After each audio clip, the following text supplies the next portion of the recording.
Ciri perempuan solehah yang menurut surat Ar-Rahman itu adalah hurum maqsuratun fil khiyam. Dia cantik, hurun, matanya lebar, cantik kan, simbol kecantikan. Dia cantik, tapi dia maqsuratun fil khiyam, nggak mau kelihatan orang. Coba, udah cantik nggak mau kelihatan orang, itu baru namanya perempuan siratum mustaqim. Belajar dari siapa? Belajar dari Maryam. Maryam tuh cantik banget, tapi nggak mau kelihatan orang. Kalau ini nggak banget cantiknya, pengen kelihatan orang banyak. Padahal di PP-nya kalau orang lihat biasa-biasa aja, cuma dianya aja yang selfie. Merasa saya kok cantik banget sih, gitu ya. Jatuh cinta kepada diri sendiri. Perempuan yang soleha itu justru dia makin cantik, makin gak mau kelihatan. Nah, calon istrinya Musa tuh kayak gitu tuh. Dia berdiri di belakang berdua dengan adiknya, entah yang istri Musa yang adiknya, entah yang kakaknya, gak disebutkan, pokoknya berdiri berdua dengan saudarinya. Dia aja berdua di belakang, nungguin kapan ya selesai ini penggembala yang laki-laki, biar kita giliran. Datang Musa ke sana, ma khotbukuma, kenapa kalian, ada apa gitu. Kata mereka, coba lihat. Qalata, kata mereka, la naski hatta yusdirar ri'a wa abuna syekhun kabir. Segitu aja. Panjang gak? Sedikit. Kami gak bisa ngasih minuman ternak dan ayah kami udah tua. Gitu doang. Enggak. Ada apa? Gak ada apa-apa gitu. Padahal caper, ada SMS nyasar dibalas lagi, nanti pakai emotikonnya banyak gitu ya. Emotikonnya ada yang gini-gini, ada yang melet-melet keluar lidah, ada yang begini-begini, entah apa-apa aja keluar. Nggak ada caper sama sekali. Cuma mengatakan kami nggak bisa ngasih minuman ternak karena ayah kami udah tua. Udah segitu doang.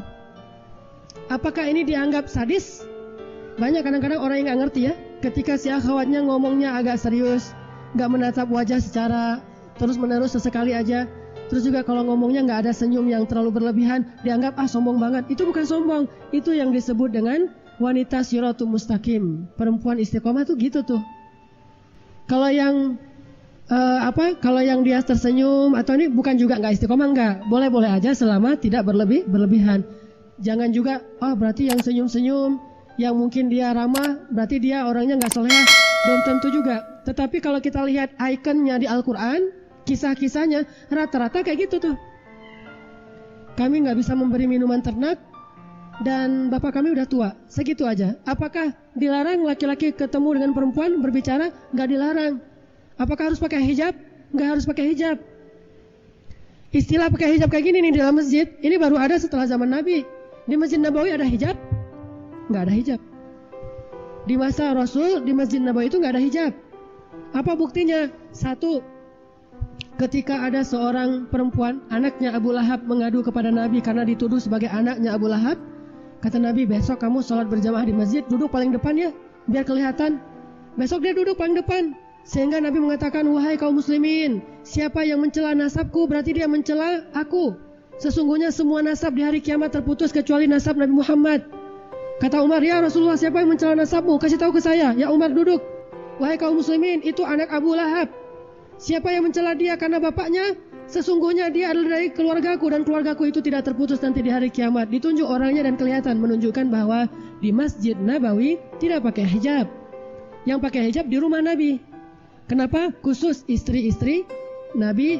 Kalau kalian bertanya kepada istri-istri Nabi, bertanyalah waraul hijab, di balik hijab. Itu pun gara-gara Tolha jatuh cinta kepada Aisyah. Asbabun nuzulnya kan gitu tuh. Tolha bilang apa? Kalau Rasulullah meninggal, saya bakalan menikahi Aisyah. Soalnya Rasulullah udah 60 tahun, Aisyah masih 16 tahun. Kalau Rasulullah meninggal, saya akan menikahi Aisyah. Turun ayat di surat Al-Ahzab. Satu ayat itu tentang masalah hijab dan tentang masalah gak boleh menikahi istri Nabi setelah Nabi meninggal. Kata jumhur ulama itu khusus karena ada fitnahnya. Boleh pakai hijab kayak gini? Boleh. Gak pakai hijab juga boleh. Intinya soal bagaimana sikap masing-masing. Tapi kalau gak bisa jaga sikap, mending pakai hijab aja deh. Cuma kalau misalnya pakai hijab masih belum bisa jaga sikap, mending gak usah ngaji aja deh. Ngaji ikhwan hari Minggu, akhwat hari Sabtu. Tapi insya Allah di sini semuanya ngerti lah. Nggak pakai hijab pun bisa kan ya? Semangat bilang insya Allahnya. Artinya bahwa boleh ketemu Nabi Musa dengan calon istrinya walaupun mereka belum muhrim. Ya namanya juga ketemu di tempat umum dan tidak ada hubungan yang mesra-mesra, cuma ngomong gitu doang. Gimana apa? Ada apa? Kami nggak bisa ngasih minuman ternak soalnya bapak kami udah tua. Oh gitu. Ya udah langsung diambil oleh Musa. Dia ngantri di belakang para penggembala, ngambil air dengan timba yang gede-gede yang biasa dibawa oleh 2 orang 3 orang laki-laki. Musa ngangkat sendiri dan ternaknya itu bukan 1 ekor unta. Bisa ratusan ekor unta dikasih minum sendiri oleh Musa. Padahal dia baru pulang dari perjalanan jauh. Begitu capeknya masih punya tenaga. Musa terkenal orang yang sangat kuat. Sehingga Nabi sering bilang Umar itu mirip dengan Musa.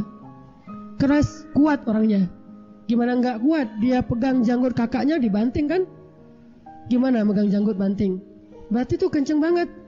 Ya ibna ummi la ta'khudz bilihyati, kata Harun. Harun itu kan orangnya lembut tuh. Wahai anak ibuku, jangan kau tarik janggutku. Lalu kenapa engkau biarkan mereka tersesat? Oh Musa, keras orangnya terhadap kebatilan. Aku sudah nasihati mereka. Wahai orang Bani Israel, wahai dan sebagainya. Ini menunjukkan bahwa Musa itu orangnya kuat, terlihat. Setelah itu Nabi Musa udah ngasih minuman ternak, dia langsung pergi. Nggak ada basa-basi yang lain. Duduk, ya Allah, saya lapar. Si perempuan-perempuan ini udah pulang. Tiba-tiba salah satu di antara mereka diutus oleh ayahnya datang lagi. Alastihya, datang kepada Musa malu-malu. Alastihya, malu-malu datangnya. Gimana datang malu-malu? Gimana ya, wajahnya merah kan gitu kan ya? Gimana mau ketemu, soalnya ini bukan nggak kenal, orangnya keren lagi. Terus saya nggak pernah ketemu dengan cowok lagi, belum biasa. Kalau nggak malu-malu berarti udah biasa gaul sama laki-laki. Kalau ini istihya menunjukkan dia belum terbiasa berinteraksi dengan laki-laki, sehingga makanya kemarin pas mereka nikah nih yang tadi saya cerita akhwat, baru kenal sehari udah langsung khitbah. Pas mau ngasih makain mas kawin, kan ada semacam penyerahan mas kawin tuh, habis akad nikah. Udah gitu cium tangan, salaman gitu ya.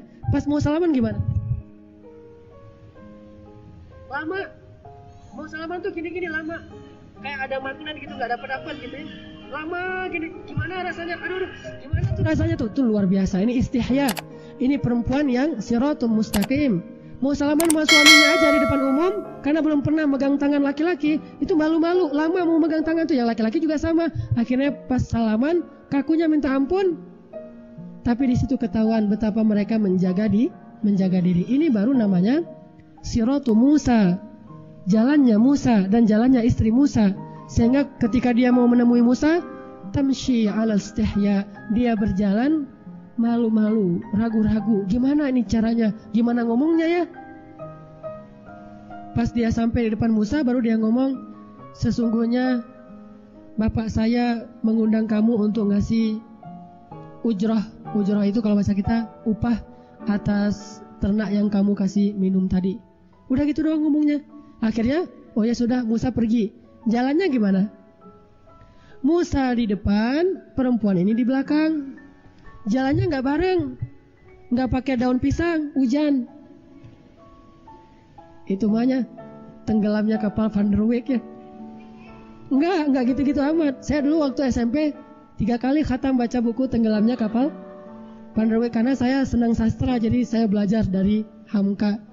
Kalau di versi bukunya pakai daun pisang, kalau versi filmnya pakai payung tradisional. Nggak ada pakai daun-daun pisang, jalan deket-deketan, nggak ada. Yang satu di depan, satu di belakang. Karena makruh perempuan jalan di depan, laki-laki di belakang. Apalagi naik turun tangga, makruh, bukan haram sih, tergantung kondisi. Apalagi kalau laki-lakinya nggak bisa jaga pandangan, sehingga si Nabi Musanya di depan, perempuannya di belakang. Nggak apa-apa kalau laki-laki di depan. Terus gimana tahu rumahnya? Tinggal bilang aja dari belakang, belok kanan, gitu kan? Belok kiri, lurus. Udah kayak navigator. Gimana? Turn left, turn right, strike apa? Belok kanan, belok kiri. Navigator kan gitu kan ya? Ya udah jadi navigator aja dari belakang. Dan itu adalah siratum mustaqim, cara laki-laki dengan perempuan yang belum saling kenal. Sampai di rumah, ayahnya ngobrol. Ternyata mereka punya perhatian kepada Musa. Udah gitu pakai bahasa sindiran ke ayahnya. Ayah, apa? Kayaknya laki-laki itu baik dan dia kuat. Gimana kalau dia jadi pekerja aja, menggantikan ayah? Kan ayah nggak sanggup ngasih minuman ternak, menggembala sendiri. Kami juga susah kalau perempuan. Dia kayaknya paling cocok tuh. Ayahnya paham. Bahasa kayak gini nih, bagi seorang perempuan pasti ada modus. Ketika dia bilang, Masya Allah orangnya baik ya, itu modus. Tapi bahasanya sopan, elegan.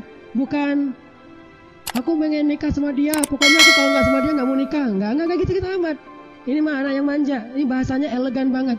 Gimana kalau dia jadi pekerja kita? Ayahnya langsung paham. Kalau enggak, perempuan ini nggak akan pernah mengomentari seorang laki-laki kalau dia nggak tertarik. Dia mengomentarinya karena memang benar-benar nih laki-laki menawan, memang layak dikomentari. Siapapun perempuan yang ngelihat Musa dan dia masih single, pasti akan mengomentari Musa.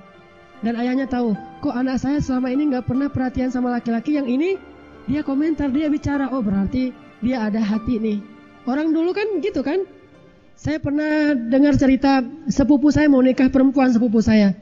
Keluarganya bagus, cara pendidikannya, akhlaknya bagus. Suatu hari si sepupu saya ini pernah nyebut nama seorang sepupu yang lain. Laki-laki. Kata mamanya, saya belum pernah dengar loh dia nyebut tentang seorang laki-laki, baru kali ini.